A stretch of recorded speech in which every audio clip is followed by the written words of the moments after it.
Dans le but d'informer la population témiscamienne sur les différentes mesures prises dans le monde municipal pour s'adapter au contexte de pandémie du coronavirus COVID-19, voici Mme Claire Bolduc, préfète de la MRC de Témiscamingue. Bon mercredi, Claire Bolduc. Bonjour Yves Bertrand, ça va bien? T'as amené le soleil avec toi? Oui, le soleil nous fait du bien, oui, effectivement. Ça fait beaucoup de bien. Ça fait beaucoup de bien et c'est une journée qui est sur les chapeaux de roue, là, c'est... Oui, hein, ça roule vite. Ça roule vite parce que oui. t'as pas terminé, toi, là. Justement, on va débuter avec une bonne nouvelle d'Internet haute vitesse. C'est une bonne nouvelle. En fait, c'est une nouvelle, ça devient le dossier de l'heure pour tout le monde. Ouais. C'est la Fédération québécoise des municipalités qui a fait une intervention qui... c'est une lettre ouverte qu'ils ont envoyée suite à une lettre qu'ils ont transmise aux deux ordres de gouvernement, le gouvernement du Québec et le gouvernement du Canada, pour rappeler à quel point c'est important et à quel point les investissements que les deux ordres de gouvernement ont annoncés doivent atterrir. Ça presse, c'est urgent. Alors, la demande claire de la Fédération québécoise des municipalités est à l'image de celle des différentes régions, dont le Témiscamingue. Nous, on a dit que les propositions doivent assurer la couverture de l'ensemble du territoire. On ne veut pas qu'il y ait des noyaux villageois qui soient desservis, mais que nos rangs, les entreprises forestières, les entreprises, les pourvoiries, n'y aient pas accès. Alors, on dit une couverture de 100% du territoire. Donc, on invite à accélérer les investissements. On est, au niveau de la Fédération québécoise des municipalités, on est très actif sur ce dossier-là. On met l'emphase qu'il faut pour souligner l'importance du dossier. Et ce midi, le conseil d'administration de la Fédération québécoise aura une rencontre avec Pierre Fitzgibbon et Marie-Ève Proulx. Ils sont, lui, il est ministre du Développement économique et de l'Innovation. Marie-Ève Proulx est ministre déléguée au Développement économique régional. Et évidemment, le sujet de l'heure demeure Internet haute vitesse. Good. Alors, c'est une revendication qu'on manifeste clairement, sur laquelle on agit beaucoup pour favoriser, faciliter le déploiement. Ouais. On a posé des gestes en ce qui concerne le cellulaire qui peut amener une amélioration pour la desserte Internet. Alors, vraiment, on a un appui de taille. La Fédération québécoise des municipalités se lance dans la partie. Disons que ça fait un bout de temps qu'ils se lancent dans la partie, mais ils sont vraiment derrière toutes les revendications qu'on peut avoir. Peut-être des développements assez rapides, là. On l'espère. Disons que l'écoute du gouvernement du Québec face à la Fédération québécoise des municipalités, elle est très élevée. Ouais. Alors, il y a de bonnes chances qu'il y ait justement que ce soit entendu comme demande. On le fait. Nous, comme territoire, on a documenté, on a contribué à nourrir la position de la Fédération québécoise. Maintenant, ils se lancent avec l'appui de toute leur communauté rurale. C'est pas banal. C'est une bonne revendication. Good. Bonne chose. Sondage déconfinement. Les Canadiens sont d'accord avec les mesures de déconfinement. Les Canadiens approuvent les mesures de déconfinement mises en place dans les différents paliers de gouvernement, que ce soit ici, que ce soit au Manitoba, que ce soit en Ontario. L'appui des Canadiens à la réouverture de certaines activités est de 70 %. Qui en approuvent le rythme. C'est pas rien, c'était dans la presse, et c'est pas rien parce que les Canadiens sont en général satisfaits du rythme adopté par leurs gouvernements respectifs. On se souvient que c'est un sondage qui a été mené par Léger avec l'Association d'études canadiennes et que ce sondage-là a couvert l'ensemble des provinces canadiennes pour prendre le pouls des Canadiens sur le déconfinement.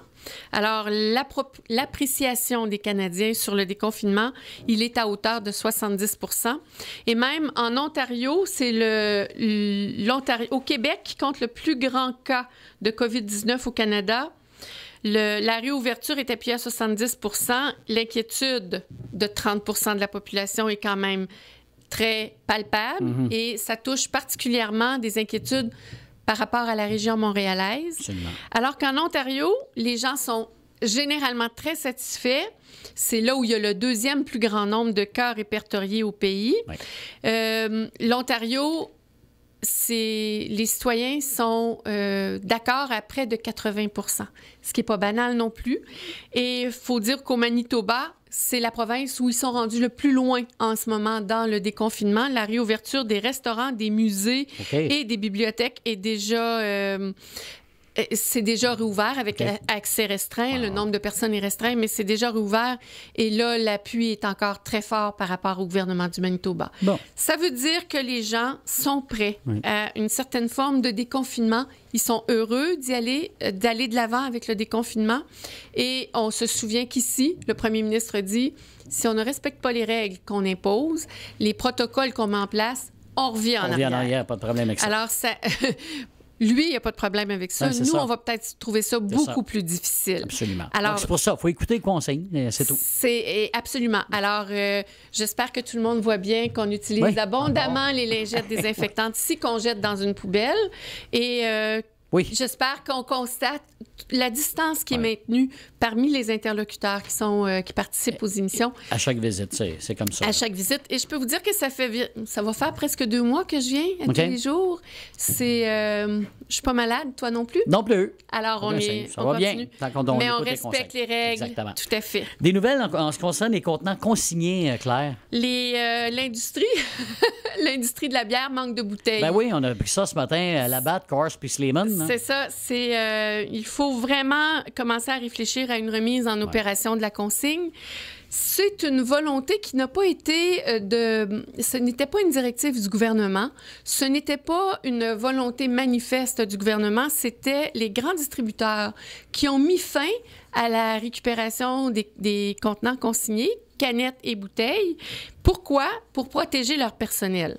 On peut comprendre le bien fondé d'une réflexion de cette nature-là. Maintenant, qu'est-ce qui pourrait être fait? Qu'est-ce qui peut se faire? Et là, il faut vraiment réfléchir à comment on remet ça en marche. On parle de confiner les canettes et les bouteilles pendant 14 jours. Ça se peut-tu? C'est plutôt la manière dont on les récupère. Parce que là, c'est confiné. Quand tu récupères les bouteilles, qu'est-ce qui se passe avec ces bouteilles-là? Elles sont ébouillantées. Les canettes, elles sont refondues pour refaire... Donc, les processus industriels sont en cours. C'est les personnes qui les manipulent, c'est ça, qui pouvaient être à risque. Alors, de quelle façon est-ce que ça peut se faire? Est-ce qu'il y a des protocoles de travail qui peuvent être mis en place? Est-ce qu'il y a des lieux de récupération?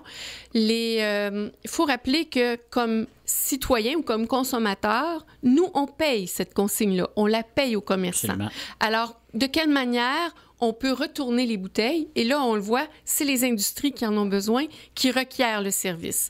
C'est important d'y réfléchir. Certaines personnes...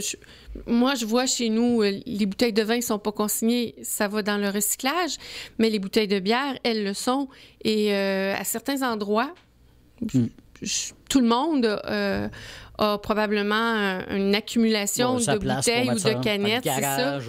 Mais ça s'accumule. Alors, c'est peut-être le temps de réfléchir vraiment à une solution. Si les milieux municipaux peuvent être mis à contribution, on est prêt à faire un effort. C'est au bénéfice des citoyens. Cela dit, on ne fera pas le travail à la place de. On peut être aidant pour la mise en place de solutions. Mais on ne fera pas le travail à la place d'eux. Bien sûr.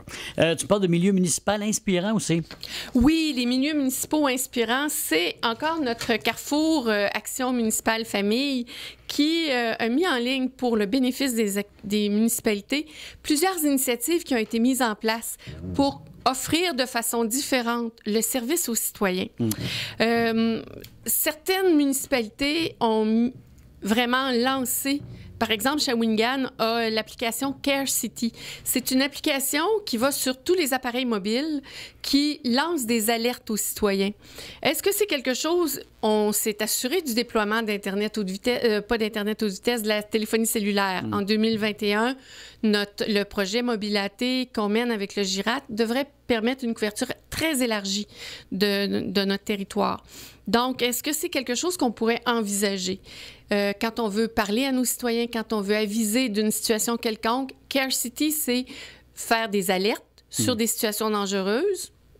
On peut faire aussi des avis sur des opportunités pour les citoyens, de quelle façon on agit.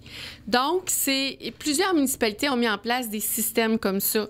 Est-ce que c'est intéressant? C'est inspirant, en tout cas. De quelle façon on s'adresse à nos citoyens en direct. Et l'ouverture de certains services également, là, avec le déconfinement, là, on entend ça là, au fur et à mesure. Hein? Certains services, bien, toujours dans la ligne de ces commerces-là, de ces municipalités-là qui sont inspirantes, et en lien avec l'ouverture de certains services, la ville de Bécomo a mis en place, offrira la livraison à l'auto pour les livres de bibliothèque. Pour les services de bibliothèque, tant et aussi longtemps que les bibliothèques ne sont pas réouvertes, et c'est un enjeu, les bibliothèques, mais beaucoup de gens veulent avoir accès à des livres, ne sont pas intéressés aux livres numériques. C'est vrai beaucoup pour les personnes de mon âge à moi, peut-être. Moi, j'aime bien un livre. Alors, la ville de Bécomo va offrir le service à l'auto pour les services de bibliothèque. C'est le genre de propositions inspirantes qui peuvent nous aider. Absolument. Et on en discute quand on est avec le MAMACH, le ministère des Affaires municipales et de l'Habitation. Ce matin, on discutait avec eux et on a posé des questions, notamment là, sur le retour à la vie normale, le déconfinement, pour les personnes qui vivent en HLM, les habitations qu'on connaît ici. Et il y avait des mesures très strictes pour les HLM et c'est toujours le genre d'habitation qui passe sous le radar. Les directives touchent les CHSLD, touchent les résidences pour personnes aînées, mais les HLM, on fait quoi? Ils ont eu des directives de confinement, ils n'ont pas encore reçu de directives de déconfinement. Alors, on les accompagne là-dedans. On a posé des questions et on essaie de trouver les meilleures façons d'agir. Et on a posé aussi la question, à quand la réouverture des restaurants? Pas tout de suite. Okay. Pas tout de suite.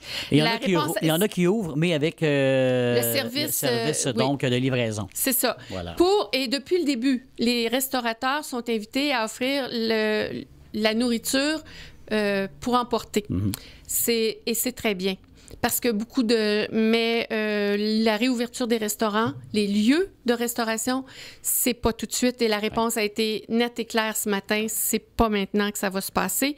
Par contre, et comme les gens qui étaient avec nous ce matin des différents ministères le disent, continuer à offrir le service de restauration pour emporter, c'est très apprécié. Absolument. Alors, nos restaurateurs ici, dans le dépliant qu'on avait produit, on identifiait bien qui offrait des mets pour emporter dans les différents restaurants du territoire.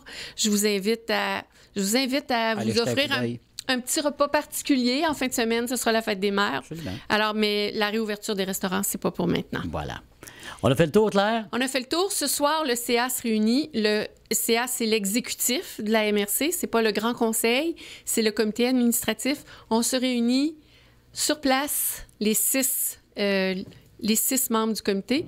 C'est un retour pas à la normale parce que c'est toujours à huis clos, mais lentement, mais sûrement, on reprend un rythme un peu plus normal. Voilà. Alors, ce soir, on se réunit en présentiel. On en reparlera demain. On en reparle demain. À demain. Merci. Salut, bye.